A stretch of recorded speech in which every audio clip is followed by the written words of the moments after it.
ഒന്നാമത്തെ പെൻഡുലത്തെ ദോലനം ചെയ്യിക്കുമ്പോൾ ദോലനങ്ങൾ മറ്റു ബോബുകളിലേക്ക് പ്രേഷണം ചെയ്യുന്നു. ഒന്നാമത്തെ പെൻഡുലവും മൂന്നാമത്തെ പെൻഡുലവും ഒരേ ആയതിയിൽ ദോലനം ചെയ്യുന്നു.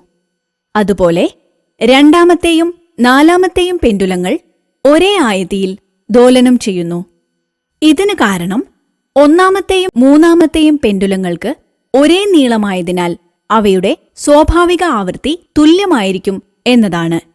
രണ്ടാമത്തെയും നാലാമത്തെയും പെൻഡുലങ്ങൾക്ക് ഒരേ നീളമായതിനാൽ അവയുടെ സ്വാഭാവിക ആവൃത്തികളും തുല്യമായിരിക്കും.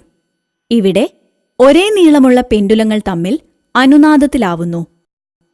കമ്പനം ചെയ്യുന്ന ഒരു വസ്തുവിന്റെ സ്വാഭാവിക ആവൃത്തിയും പ്രണോദിത കമ്പനത്തിന് വിധേയമാകുന്ന വസ്തുവിന്റെ സ്വാഭാവിക ആവൃത്തിയും തുല്യമാകുമ്പോൾ ആ രണ്ടു വസ്തുക്കളും അനുനാദത്തിലാണ്.